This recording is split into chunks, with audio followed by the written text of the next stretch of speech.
Episode 60 गोलियों की बरसात।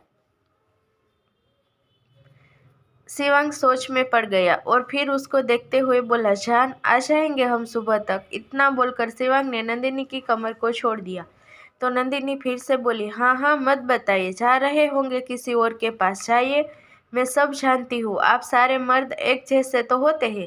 अब शिवांग एक बार फिर से पलट गया और नंदिनी को वॉल से लगाकर उसके करीब आते हुए बोला, ओके, नहीं जाएंगे हम, आने दोगी हमें अपने करीब? ओम को नियति के रूम में रख कर आते हैं। नंदिनी सिर झुका के बोली, वो ओम डरा हुआ है कल से मुझे लेकर, आज की रात उसको मेरे पास रहने दीजिए ना। शिवांग ने नंदिनी का चेहरा हाथों में भर लिया और बोला, वही तो कह रहे हैं जान, हम आ जाएंगे। इतना बोलकर शिवांग ने अपने लिप्स से बस नंदिनी के लिप्स को हल्के से छू लिया, जिससे नंदिनी एक बार फिर से कांप गई और शिवांग मुस्कुरा के चला गया। उसके जाने के बाद नंदिनी मुंह बनाकर बोली, बता कर नहीं गए, ऐसे करते हैं, बस प्यार के दो बोल बोल कर निकल गए, बस अब पता लगाना होगा कि ये कहाँ गए हैं। इतना बोलकर नंदिनी ओम के पास बेड पे आ गई और उसके बालों में हाथ फेरने लगी। इधर अबीर नियति को वॉल से लगाए हुए था। नियति खुद को छुड़ाते हुए बोली, ये क्या कर रहे हैं आप, प्लीज़ छोड़िए मुझे। यह सुनकर अबीर ने उसको 1 मिनट में छोड़ दिया और बोला, मेरे हाथ लगाने से तुम्हें अच्छा नहीं लगता ना, तो तुम जाओ, मैं तुम्हें नहीं रोकूंगा, बस एक बात बताना चाहता था तुम्हें। यह सुनकर नियति अबीर को देखने लगी तो अबीर फिर से बोला, जा रहा हूँ वापस लंदन, कल ही, सोचा एक बार तुम्हें बता दूँ। नियति ये कहने पे नजरें झुका के बोली, तो मैं क्या कर सकती हूँ, आपका घर है वहाँ और आप वहाँ के इतने बड़े सर्जन हैं, आपको तो जाना ही होगा, आप कुछ दिन के लिए तो आए थे।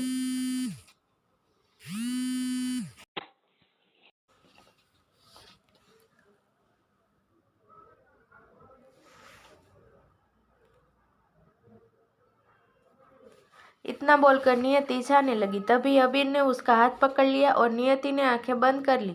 नियति आगे थी और अबीर पीछे था, इसलिए उसको नियति के फेस के एक्सप्रेशन नहीं दिख पा रहे थे।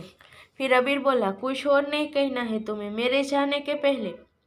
नियति की धड़कन तेज हो गई थी और वहीं अबीर उसको आस भरी नजरों से देख रहा था। फिर नियति ने नामे सिर हिलाया और बिना पलटे ही अबीर से अपना हाथ छुड़ाकर रूम की जगह टेरेस पे आ गई और वो हल्के से मुस्कुरा के बोला, टेंशन ना ले, वो बहुत प्यार करती है तुझसे, बोला नहीं है तो क्या हुआ। यह कहकर अबीर खुद को दिलासा देने लगा, बट फिर भी अबीर की आंखों में नमी आ गई थी और वहीं एक कॉर्नर में भैरव और जमुना का अलग ही वर्ल्ड वॉर चल रहा था। जमुना मुंह बनाकर बोली, इका, जबे देखो तबे हमको घसीट देते हो आप, हम का आलू की बोरिया है, जबे देखो तबे उलाट पलाट। जमुना ने इतना ही कहा था कि भैरव ने अपने होठों से जमुना के होठों को छू लिया। जमुना तो वही जम गई थी और तभी भैरव ने उसके खुले पेट पे हाथ फेर कर कहा, अब इसकी आदत डाल लो जमुना देवी, क्योंकि अब जब जब भी मैं चाहूँगा तुम्हारे करीब आऊँगा और फिर वही करूँगा, उलट पलट। इतना बोलकर भैरव ने उसके होठों पे एक किस और किया और फिर चला गया और जमुना नीचे बैठ गई और अपने चेहरे को हाथों में भरते हुए बोली, नहीं जमुना, ये गलत है, ये सब करने के लिए नहीं आई हो तुम। ऐसा कहते हुए जमुना बैठ गई। वही मलिष्का अपने लैपटॉप पे कुछ कर रही थी कि तभी अभेद रूम में आ गया। उसको देखकर मलिष्का बैठ गई और बोली, तुम यहाँ क्या कर रहे हो? देखो, अगर छोटे ठाकुर को पता चला ना तो वो तुम्हारे टुकड़े कर देंगे, इसलिए चुपचाप चले जाओ।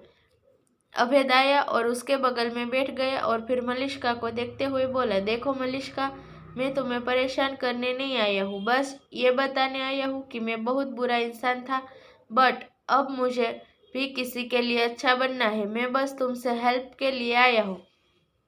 उसकी बातों पे मलिष्का ने उसको देखा और तभी नियति ने दरवाजा नॉक किया और तभी मलिष्का उठी और अभेद के सीने पे हाथ रखकर बोली, देखो प्लीज जाओ, अगर नियति ने देख लिया तो 1000 सवाल करेगी, प्लीज। यह सुनकर अभेद ने एक नजर अपने सीने पे रखे मलिष्का के हाथ को देखा और फिर मुस्कुरा के खिड़की से चला गया। उसके जाने के बाद मलिष्का ने खुद को नॉर्मल किया और जल्दी से दरवाजा खोला तो नियति अंदर आई और बिना बोले बेड पे लेट गई। सुबह का वक्त। नंदिनी की आंखें खुली तो देखा शिवांग ने उसको अपनी बाहों कि आगोश में लिया हुआ था। ये देखकर उसके होठों पे एक मुस्कान आ गई। फिर वो उठी और जाकर रेडी हो गई और थोड़े वक्त बाद शिवंग उठा और फिर पूजा करके सबके साथ ब्रेकफास्ट टेबल पे आ गई। नंदिनी ओम को ब्रेकफास्ट करवा रही थी। तभी उसको देखते हुए शिवंग बोला, अबीर की फ्लाइट है आज और हम सबको उसको एयरपोर्ट तक छोड़ने जाना है। ये सुनकर नियति वहां से चली गई और ये बात अबीर ने भी नोटिस कर ली थी। फिर वो उठा और महिमा जी के सुमित्रा जी, राजवर्धन जी और अमर जी से मिल लिया। फिर जमुना, भैरव, मलिष्का, अभय, शिवांग और नंदिनी नियति के साथ साथ जिप्सी में बैठकर एयरपोर्ट के लिए निकल गई। शिवांग नंदिनी के साथ उसका हाथ पकड़कर बैठा था और भैरव भी बार बार जमुना को हाथ लगा रहा था। अभेद और मलिष्का बातें कर रहे थे। जिप्सी में खामोशी थी तो बस अबीर और नियति के बीच। बस अब दोनों की आंखें एक दूसरे से बात कर रही थी। नियति नजरें झुका के बैठी थी और जब भी वो धीरे से नजरें उठाती तो अबीर उसको ही देख रहा होता था, इसलिए वो फिर से नजरें झुका लेती और अभेद जिप्सी चला रहा था।